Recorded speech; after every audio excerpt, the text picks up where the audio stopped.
Bharatiya Janata party के राष्ट्रीय अध्यक्ष के रूप में नितिन नवीन जी जो बिहार के एमएलए थे और मिनिस्टर होते थे, उनको राष्ट्रीय अध्यक्ष के रूप में भारतीय जनता पार्टी का अध्यक्ष चुना गया। इसके लिए मैं भागलपुर एक्सप्रेस के तरफ से उनका अभिनंदन करता हूं और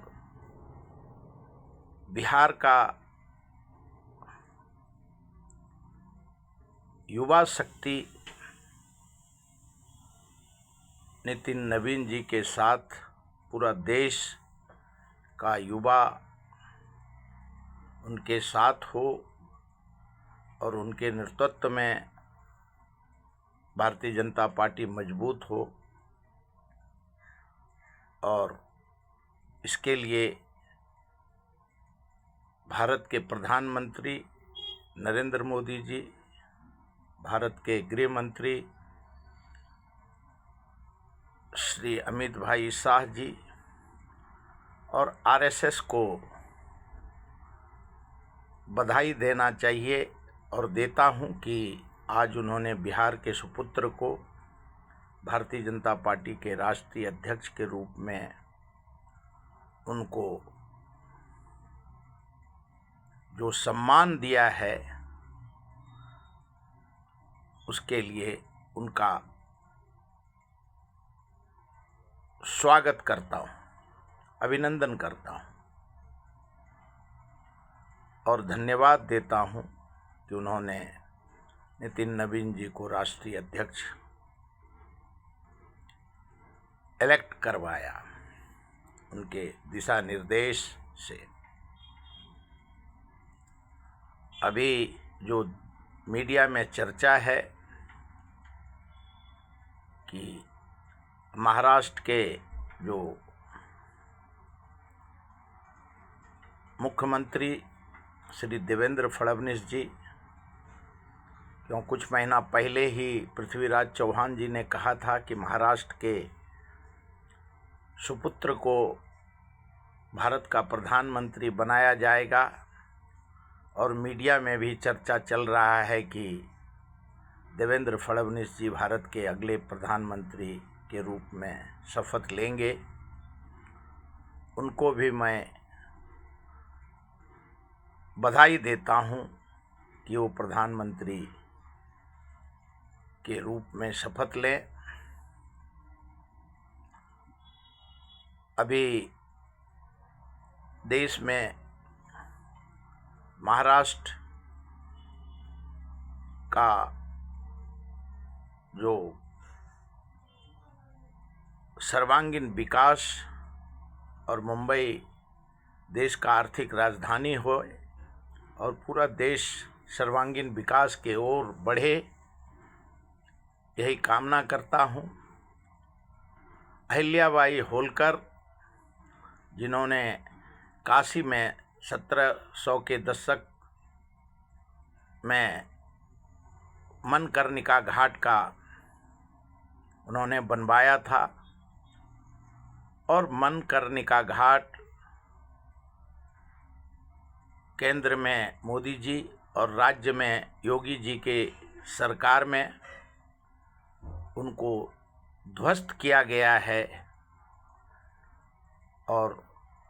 अहिल्याबाई होलकर का जो मूर्ति है वो जो तोड़क दास्ता ने उधर ही गिरा दिया है, वो देख करके जनता में आक्रोश है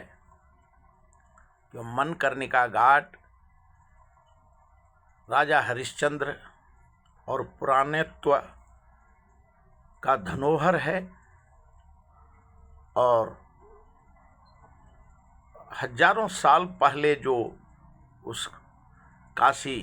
विश्वनाथ मणिकर्णिका घाट प्राचीन मंदिर को कॉरिडोर में बदलना दुर्भाग्यपूर्ण होगा, क्योंकि उस मंदिर का जो पुरातत्व और प्राचीन धरोहर है, राष्ट्रीय धरोहर है। कहीं कहीं जो देश में पुराने 100 साल 200 साल पहले का पुराने मंदिर का जो मूर्ति होता है, जब उसको चुराया जाता है तो उसके ऊपर सवाल उठता है और विदेश के लोग उसको लाखों करोड़ में खरीदते हैं, जो चर्चा है। और अंग्रेज हो या अकबर, औरंगजेब ने पुराने काल में जो देवी देवताओं का मंदिर तोड़ करके मस्जिद बनवाया, उसके ऊपर आज भी सवाल उठता है और उठेगा। इसको सरकार को इस प्रकार का जो मणिकर्णिका घाट हो या बाबा विश्वनाथ का कोई भी छोटा से बड़ा मंदिर हो, उसके पुराणत्व को नया करने की ज़रूरत नहीं है। उसको हाथ नहीं लगाना चाहिए। जो देश का जनता का आवाज़ है कि आपको बनाना है, आप बाहर से जितना सुंदरीकरण, राष्ट्रीयकरण करना है आप कर दीजिए, लेकिन उस पुराणत्व और प्राचीन मंदिर का, उस धरोहर का विध्वंस, तोड़क दास्ता से तोड़ना बुलडोजर से, उसका भारत का जनता और कांग्रेस देश में विरोधी पक्ष है, वो विरोध कर रहा है। आज जो 2 दिन पहले राहुल गांधी जी, विरोधी पक्ष नेता, ने मध्य प्रदेश का दौरा करके, जो म्यूनसिपाल्टी है वहाँ का, मध्य प्रदेश का, इंदौर का, वो स्वच्छ पानी मुहैया नहीं करा पा रहा है और उसके वजह से, दूषित पानी के वजह से निर्दोष बच्चे और जनता का जो जान गया है। और राहुल गांधी जी ने अपने कांग्रेस के खाते से पीड़ित परिवार को यथासंभव योगदान दिया, लेकिन जब भारत का जनता कश्मीर से कन्याकुमारी तक tax, municipality tax, income tax, GST भरता है, तो सरकार की नैतिक जिम्मेवारी होती है कि उसको जल, शिक्षा, हॉस्पिटल, स्कूल देने की नैतिक जिम्मेवारी म्यूनसिपाल्टी का, ग्राम पंचायत का, नगर परिषद का है। और जो इतना भारी भरकम टैक्स लिया जाता है, एक भिखारी को भी जीएसटी भरना पड़ता है एक गिलास पानी के लिए। तो दूषित पानी इस प्रकार का सभी जगह, पानी, इलेक्ट्रिक, स्कूल, एसेंशियल सर्विस को ऊपर ये सरकार की नैतिक जिम्मेवारी है और इस जिम्मेवारी को लेने की ज़रूरत है। जबकि जो बच्चे या जो लोग जिनकी मृत्यु हुई है, उसके लिए वहाँ के मुख्यमंत्री, वहाँ के महानगर पालिका को, वहाँ के सरकारी अधिकारी को नैतिक जिम्मेवारी लेते हुए उनको राजीनामा देना चाहिए। क्योंकि आज तक भारतीय जनता पार्टी ने कहीं कुछ छोटा सा दुर्घटना होता था तो राजीनामा दो, नैतिक जिम्मेवारी लो, लेकिन आज हफ्तों से ऊपर हो गया, लेकिन नहीं कोई राजीनामा दिया है, नहीं कोई जिम्मेवारी लिया है।